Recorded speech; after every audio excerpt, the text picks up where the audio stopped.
नमस्कार, स्वागत है आपका मुनाफे की मंडी में, जहां हम आपके लिए कमोडिटी मार्केट की तमाम बड़ी खबरें लाते हैं, साथ ही आपके लिए बेहतरीन ट्रेडिंग कॉल्स भी लेकर आते हैं। सबसे पहले अपने मेहमानों से आपका परिचय करवा दें। हमारे साथ तरुण सत्संगी हैं, ऑरिगो ई मंडी से अमित सजेजा हैं, वीपी रिसर्च है commodity and currency Motilal Oswal से, और जतिन त्रिवेदी हैं कमोडिटी रिसर्च से एलकेपी सिक्योरिटी से, और जय पुरोहित है वाइस प्रेसिडेंट है commodity and currency JM financial से। आप चारों मेहमानों का ईटी नाउ स्वदेश पर स्वागत है। सबसे पहले देख लेते हैं आज की टॉप 10 खबरें, वहाँ कहाँ पर सबसे ज्यादा एक्शन दिख रहा है। कमोडिटी मार्केट में नॉन एग्री मार्केट की अगर बात की जाए तो आज चौतरफा तेजी है। सभी कमोडिटीज अच्छी मजबूती के साथ कारोबार कर रहे हैं। जिस तरह से यूएस सीपीआई अनुमान से कम रहे हैं, 9 महीने में सबसे कम महंगाई के जो सीपीआई के जो नंबर आए वो रहे, उसका यहाँ पर फायदा मिला है। डॉलर इंडेक्स में नरमी आई है और सोना चांदी सब मजबूत है। 52,300 रुपए के ऊपर एमसीएक्स पर गोल्ड है।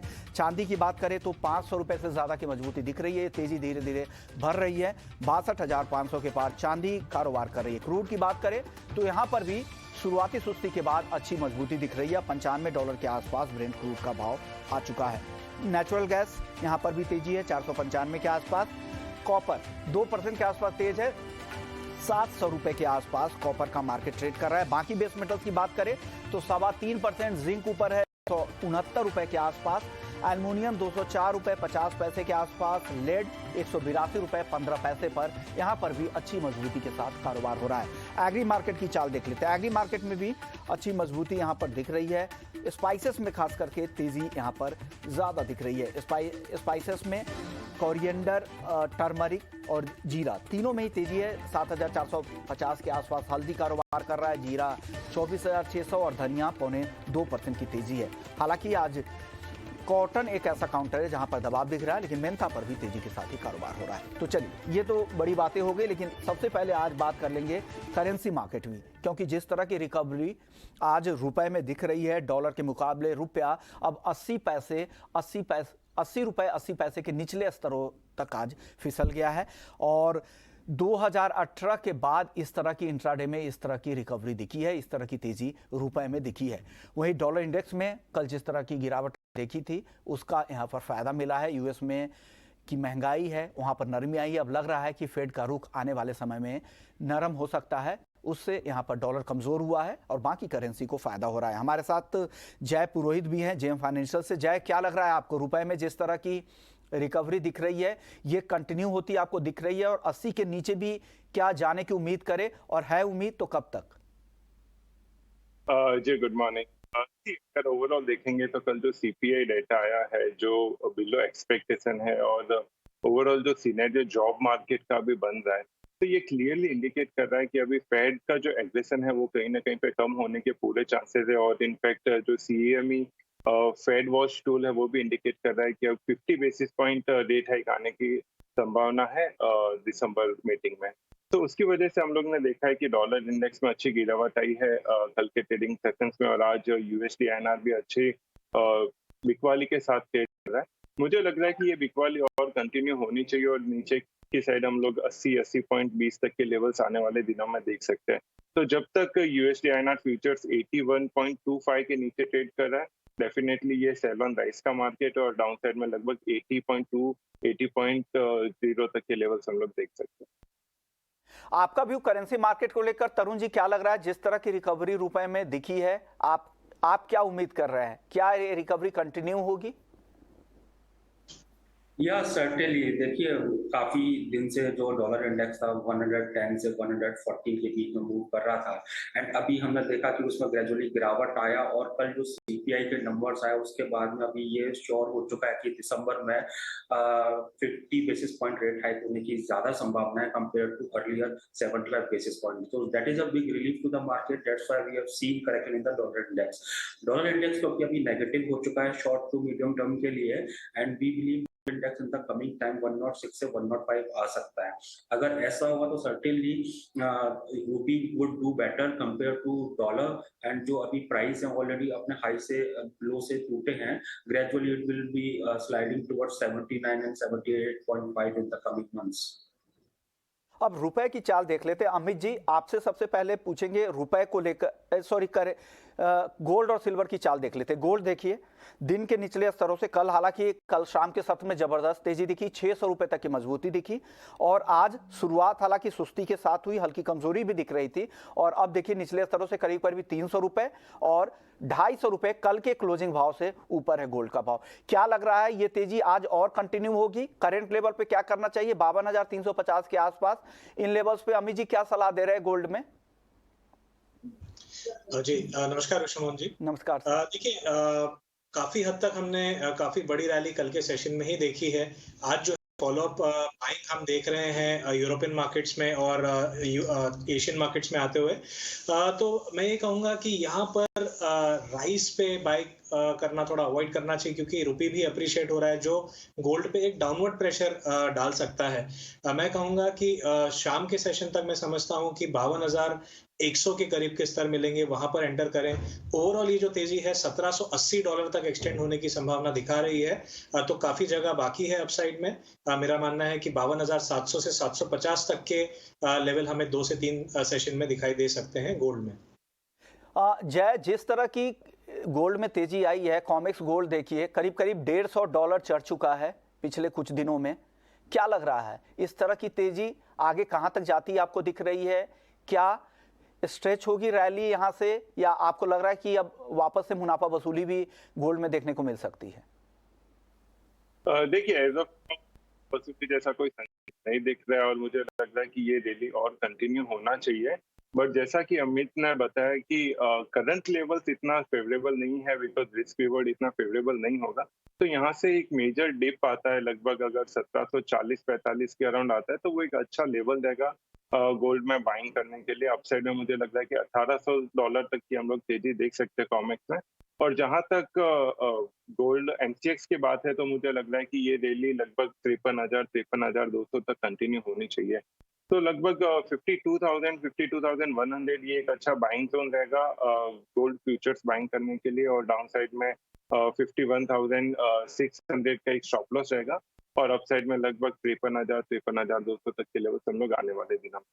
52,100 तक खरीदे, 51,600 का स्टॉप लॉस लगाना है, 53,000 के ऊपर गोल्ड जा सकता है। टाइम फ्रेम क्या होगा जय इसके लिए? ये ट्रेड है, तो एक वीक टाइम फ्रेम लेके चले। ओके, अब तरुण जी आपसे चांदी की चाल समझ लेते हैं। कल 450 रुपए के आसपास की क्लोजिंग आई थी, 439 रुपए चढ़कर चांदी बंद हुई थी। आज शुरुआत कमजोर भी हुआ, 61,800 के आसपास नीचे की तरफ भाव गया, और अभी देखिए करीब करीब 800 रुपए ऊपर कारोबार कर रहा है। 62,700 के करीब चांदी यहां पर जाती दिख रही है। क्या लग रहा है चांदी में किस तरह की तेजी की उम्मीद करें, और पोजिशनल जो ट्रेडर हैं उनको क्या सलाह दे रहे हैं, कहां पर एंट्री करें, क्या स्टॉप लॉस लगाए, और किस तरह के टारगेट की उम्मीद के साथ बैठे? जी, अगर हम सिल्वर की बात करते हैं, सिल्वर, गोल्ड और हम डॉलर इंडेक्स का प्राइस चार्ट देखते हैं, तो लास्ट 5 डेज के अंदर जितनी तेजी से डॉलर इंडेक्स में करेक्शन आया, उतनी तेजी से ही गोल्ड में और सिल्वर में हमने तेजी आते हुए देखा है। कोरिलेशन बहुत नेगेटिव जो है काफी स्ट्रॉन्ग है, और अगर डॉलर इंडेक्स में इसी तरीके से गिरावट होगा तो सर्टेनली जो तरीके से हमने लास्ट 5 डेज के अंदर ड्रॉपिंग मूव आते हुए देखा है गोल्ड एंड सिल्वर के अंदर, दैट विल कंटिन्यू। एक चीज और मैं कहना चाहूंगा, 60,000, 59,000 अर्लियर काफी अच्छा सपोर्ट था, उसको काटकर सिल्वर के प्राइस 50 के आसपास गए, अभी अगेन 60,000 को क्रॉस करके ऊपर गए। जब तक 60,000 के ऊपर है सिल्वर के प्राइस डोमेस्टिक बोर्सेस के अंदर, we believe in the short term around 64,000 तक आ सकते हैं, और थोड़ा ब्रॉडर व्यू लें तो मुझे ऐसा लगता है जब तक डॉलर में वीकनेस रहेगा वो 68,000 तक आ सकता है। तो बेसिकली गोल्ड सिल्वर का जो ट्रेड हो रहा है वो because of the dollars correction, and that will continue in the coming days. चांदी पर आपका व्यू जय क्या है? क्या लग रहा है, कितनी तेजी की उम्मीद आप कर रहे हैं चांदी में? और देखिए, मैं चांदी के व्यू से पहले एक और व्यू शेयर करना चाहूंगा। गोल्ड सिल्वर का अगर हम लोग रेशियो चार्ट देखेंगे तो कॉमेक्स में वो अभी लगभग 80 के अराउंड ट्रेड कर रहा है, तो यहाँ पे एक मेजर ब्रेकडाउन आया है। तो गोल्ड सिल्वर का रेशियो चार्ट क्लियरली इंडिकेट कर रहा है कि अब चांदी में आउट परफॉर्मेंस होना चाहिए, और आने वाले दिनों में हम लोग चांदी में एक अच्छा खासा आउट परफॉर्मेंस देख सकते हैं। अगर कॉमेक्स की बात करें तो मैं लगभग $23 तक के लेवल्स देख रहा हूँ आने वाले 2 से 3 हफ्तों में।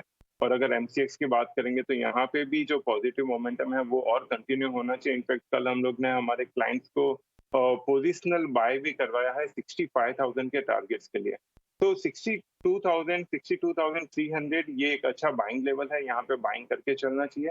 नीचे में 7,300 का स्टॉप लॉस रहेगा और अपसाइड में 65,000 से 66,000 के लेवल हम लोग आने वाले 2 से 3 हफ्तों में देख सकते हैं। आपका व्यू, आप भी सहमत है इनसे, जैसे सहमत है क्या अमित जी? जी बिल्कुल।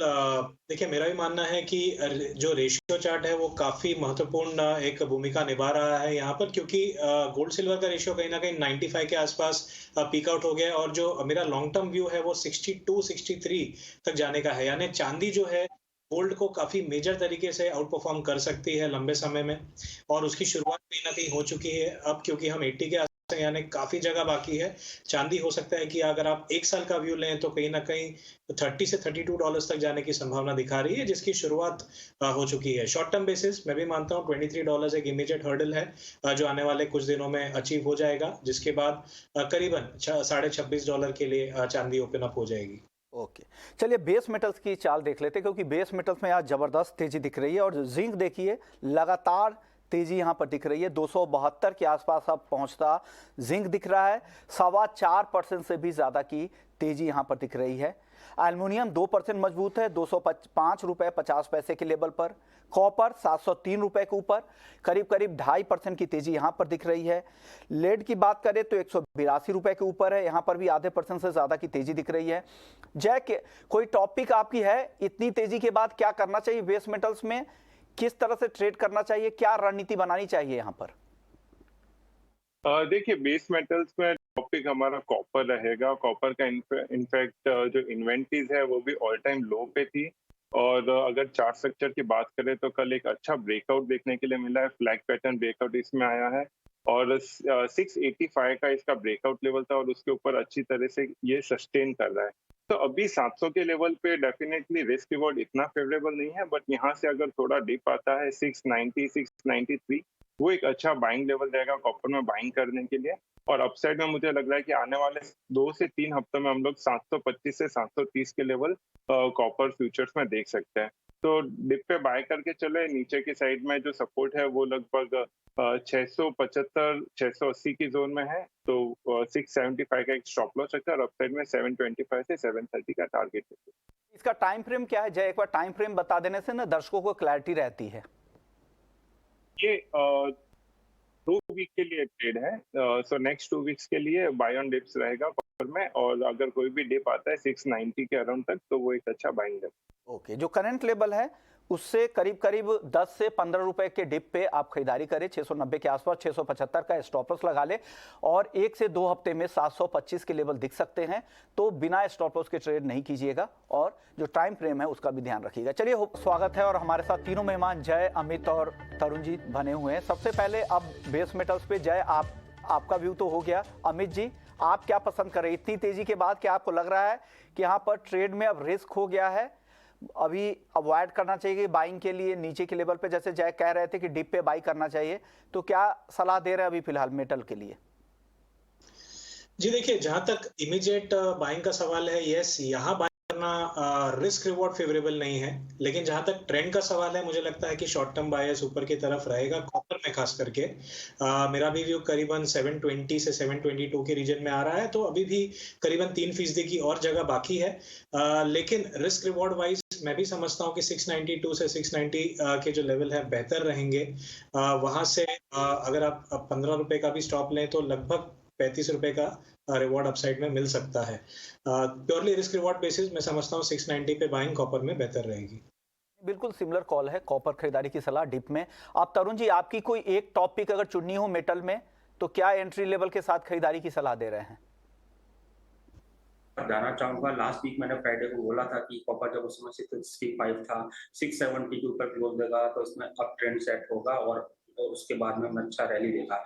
इवन इस वीक भी मार्केट में जब करेक्शन हो रहा था तो 670 ब्रेक नहीं किया, ना कल किया ना ही वो परसों किया। सो अल्टीमेटली 670 के ऊपर तब तक तेजी कंटिन्यू रहेगी। एंड मेरा ऐसा मानना है कि अगर कोई भी करेक्शन आता है 690 से 685 के बीच में, 670 के नीचे का स्टॉप लॉस लगा के बाय किया जा सकता है।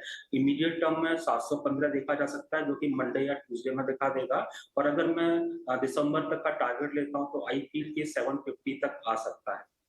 बहुत ही सिमिलर कॉल, कंफ्यूजन तीनों ही गेस्ट ने आपके लिए नहीं छोड़ा है। डिप में खरीदारी करें 715 से 750, टाइम फ्रेम लंबा रखिएगा फिर, और जो स्टॉप लॉस आपको बताए गए हैं उसको जरूर फॉलो कर लीजिएगा। चलिए क्रूड की बात कर लेते हैं। अमित जी, क्रूड पर आपका भी फटाफट बताइएगा सर। जी देखिए, ब्रॉडली तो एक रेंज में है, हमने दायरे में देखा है क्योंकि फंडामेंटल्स काफी मिक्स्ड है क्रूड में। 6800 से 7600 का दायरा है क्योंकि हम उस दायरे के निचले स्तरों पे हैं।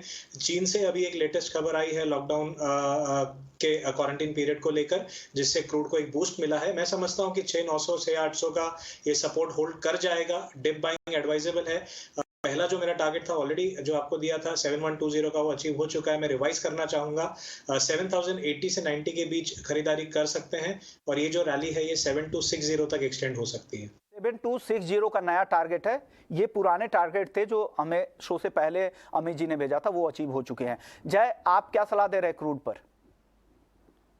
जी, क्रूड में व्यू तेजी का ही है और मैं भी अमित से सहमत हूँ कि यहाँ से और अपसाइड बाकी है क्रूड में।